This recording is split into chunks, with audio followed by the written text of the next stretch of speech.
اس کے بعد ہیڈنگ بنے گی، جو پوائنٹس بنتا ہے مشترکہ تعلیمات، آسمانی کتب میں مشترکہ تعلیمات، تو اس میں ہم دیکھیں گے تمام آسمانی کتابوں میں یہ 3 عقائد موجود رہے ہیں: عقیدہ توحید، عقیدہ رسالت اور عقیدہ آخرت۔ سابقہ آسمانی کتابوں نے مذکورہ تینوں عقائد پر بہت زور دیا، لیکن بعد میں آنے والوں نے جب ان کتابوں میں تحریف کی تو ان تعلیمات کو بھی بدل کر رکھ دیا اور لوگوں کی کثیر تعداد شرک میں مبتلا ہو گئی، یہاں تک اس کی ہیڈنگ ہے۔ اس کے بعد ان عقائد کے ساتھ ساتھ عبادات میں سے نماز، روزہ اور زکوٰۃ کا ذکر بھی سابقہ آسمانی کتابوں میں موجود رہا ہے، البتہ ان کے طریقہ کار میں فرق کسی نہ کسی طور پر موجود رہا ہے۔ مزید برآں تمام اعلیٰ اقدار اور اخلاقی حسنہ کی تعلیم کا ذکر سابقہ آسمانی کتابوں میں بھی موجود تھا۔ اس کے بعد ہیڈنگ بنے گی 3 طبقات۔ وہ لوگ جو کسی ایسے مذہب کے پیروکار ہیں جس کی دعوت کسی نبی نے دی اور ان کی ہدایت کے لیے کتاب بھی بھیجی گئی، تو ایسے لوگوں کو اہل کتاب کہا جاتا ہے۔ اس کے بعد دوسرا طبقہ جیسے یہودی اور عیسائی، یہاں تک۔ البتہ وہ لوگ جو کسی نبی کی تعلیمات پر ایمان نہیں لاتے اور نہ ہی ان کے پاس کوئی آسمانی کتاب ہے، اور وہ لوگ مظاہر فطرت یا بتوں کی پوجا کرتے ہیں، تو اس طرح کے لوگوں کو مشرکین کہا جاتا ہے۔ یہ دوسرا طبقہ ہے۔ اس کے بعد تیسرا طبقہ مسلمان ہیں جو اسلام کے پیروکار ہوتے ہیں۔ اس کے بعد ایک مسلمان کے لیے تمام آسمانی کتابوں پر ایمان لانا ضروری ہے۔ آسمانی کتابوں پر ایمان لانے کا مطلب یہ ہے کہ وہ کتابیں بھی اللہ تعالیٰ نے لوگوں کی ہدایت کے لیے انبیاء کرام علیہم السلام پر نازل فرمائیں۔ وہ کتابیں برحق تھیں، البتہ بعد میں ان میں لوگوں نے تحریف کر دی اور وہ اپنی اصل حالت پر باقی نہ رہیں۔ ایک مسلمان کے لیے ضروری ہے کہ وہ آسمانی کتابوں کا احترام کرے۔ اس کے بعد ہیڈنگ بنے گی، جو پوائنٹس بنتا ہے وہ ہے قرآن مجید کی خصوصیات۔ تو اس میں آپ لکھیں گے قرآن مجید اللہ تعالیٰ کی نازل کردہ آخری کتاب ہے۔ قرآن مجید کے نازل ہونے کے بعد پچھلی تمام آسمانی کتابیں اور ان کے احکام منسوخ ہو گئے اور ان کتابوں کی تعلیمات کو قرآن مجید میں جمع کر دیا گیا۔ اس کتاب کو اللہ تعالیٰ نے قیامت تک آنے والے انسانوں کے لیے نازل فرمایا ہے۔ قرآن مجید کی حفاظت کا ذمہ اللہ تعالیٰ نے لیا ہے۔ ایک مسلمان کے لیے تمام آسمانی کتابوں کو ماننا ضروری ہے۔ اب تمام آسمانی کتابوں میں سے قیامت تک کے لیے ہدایت اور رہنمائی کے لیے قرآن مجید ہی کافی ہے۔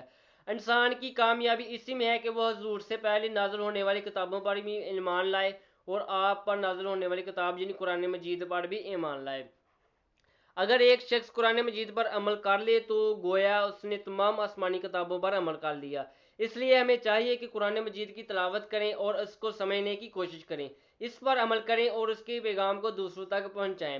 ہمیں اپنے دین پر مضبوطی سے عمل کرتے ہوئے ساری دنیا کے انسانوں کے ساتھ امن و سلامتی اور باہمی تعاون کی فضا قائم کرنی چاہیے۔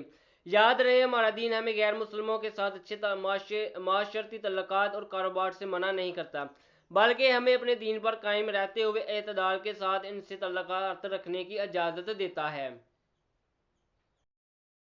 آسمانی کتابوں کی ریڈنگ کے بعد ہم اس کی مشق کو سالو کریں گے۔ درست جواب کا انتخاب کریں۔ حضرت ابراہیم علیہ السلام کا لقب ہے جد الانبیاء۔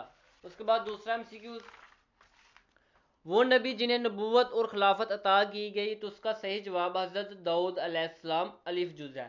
وہ عبادت جو سابقہ آسمانی کتابوں میں بھی مذکور رہی ہے وہ ہے روزہ، الف جز اس کا صحیح جواب۔ مسیح لقب ہے، اس کا صحیح جواب دال، حضرت عیسیٰ علیہ السلام کا۔ اس کے بعد تمام انبیاء کرام علیہم السلام کی تعلیمات کی جامع کتاب کا نام ہے قرآن مجید دال جز۔ اس کے بعد مختصر جواب دے، آسمانی صحیفوں سے کیا مراد ہے؟ تو شروع میں چلتے ہیں، یہاں سے شروع ہوگا پہلا جواب۔ 4 مشہور کتابوں کے علاوہ جو چھوٹی چھوٹی کتابیں نازل فرمائی گئیں انہیں صحیفے یا صحائف کہا جاتا ہے، یہاں تک پہلے شارٹ کوسچن کا جواب ہے۔ اس کے بعد دوسرا، بنی اسرائیل سے کون لوگ مراد ہیں؟ حضرت ابراہیم علیہ السلام کے پوتے حضرت یعقوب علیہ السلام کا لقب اسرائیل ہے، اس لیے ان کی اولاد کو بنی اسرائیل کہتے ہیں، یہاں تک دوسرے شارٹ کوسچن کا جواب ہے۔ تیسرا، حضرت داؤد علیہ السلام کی خصوصیات کیا ہیں؟ حضرت داؤد علیہ السلام پر نازل ہونے والی کتاب کا نام زبور ہے۔ حضرت داؤد علیہ السلام حضرت یعقوب علیہ السلام کی اولاد میں سے ہیں۔ اللہ تعالیٰ نے آپ کو نبوت کے ساتھ بہت بڑی بادشاہت بھی عطا فرمائی، آپ نے ایک زبردست اور وسیع سلطنت قائم کی۔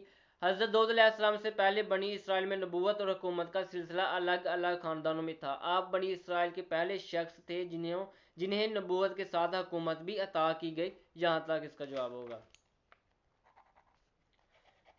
اس کے بعد کون سے بنیادی عقائد تمام آسمانی کتابوں میں موجود رہے؟ یہ میں نے ہیڈنگ میں بھی بتایا تھا آپ لوگوں کو۔ پہلا تھا عقیدہ توحید، دوسرا عقیدہ رسالت، اور تیسرا عقیدہ آخرت۔ چوتھے سوال کا جواب۔ اس کے بعد پانچواں، مشرکین اور اہل کتاب میں کیا فرق ہے؟ اہل کتاب پہلے دیکھتے ہیں۔ وہ لوگ جو کسی ایسے مذہب کے پیروکار ہیں جس کی دعوت کسی نبی نے دی اور ان کی ہدایت کے لیے کتاب بھی بھیجی گئی، تو ایسے لوگوں کو اہل کتاب کہا جاتا ہے۔ پہلا حصہ یہاں تک اس کا جواب ٹھیک۔ اس کے بعد دوسرا حصہ، نہیں سوری، جیسے یہودی اور مسیح، اس کی مثال دی گئی ہے۔ البتہ وہ لوگ جو کسی نبی کی تعلیمات پر ایمان نہیں لاتے اور نہ ہی ان کے پاس کوئی آسمانی کتاب ہے، اور وہ لوگ مظاہر فطرت یا بتوں کی پوجا کرتے ہیں، تو اس طرح کے لوگوں کو مشرکین کہا جاتا ہے۔ یہاں تک پانچویں سوال کا جواب ہے، ٹھیک ہے، جس میں اہل کتاب کی تعریف ہے اور اس کے بعد لاسٹ میں مشرکین کی تعریف کی گئی ہے۔ اس کے بعد ہم چلتے ہیں تفصیلی جواب دیں۔ کتب سماویہ یعنی آسمانی کتابوں پر ایک جامع نوٹ لکھیں۔ جامع نوٹ ہے، اس میں ہم بتائیں گے کہ کب یہ نازل ہوئی، کس لیے نازل ہوئی، کون سی آسمانی کتاب آئی ہے، کس نبی پر آئی ہے، اس کی اہمیت کیا ہے، اور اس میں کون سے عقائد جو جمع کیے گئے، جو ان کو مانتے ہیں ان کو کیا کہتے ہیں، اور جو ان کو نہیں مانتے ان کو کیا کہتے ہیں۔ تو اس حوالے سے اس کا جواب بنے گا ہمارے پاس۔ اللہ تعالیٰ نے انسانوں کی ہدایت کے لیے انبیاء کرام علیہ السلام کو دنیا میں مبعوث فرمایا۔ یہاں سے شروع سے لے کر ہم کریں گے اس کا جواب یہاں تک۔ ایک مسلمان کے لیے ضروری ہے کہ وہ آسمانی کتابوں کا احترام کرے۔ یہاں تک اس کا جواب ہوگا، جس میں آسمانی کتابوں کا نزول، اس کی اہمیت ہے، کون سی آئی گئی ہیں، اس میں مشترکہ تعلیمات کیا ہیں، جو ان کو مانتے ہیں ان کو کیا کہتے ہیں، جو نہیں مانتے ان کو کیا کہتے ہیں۔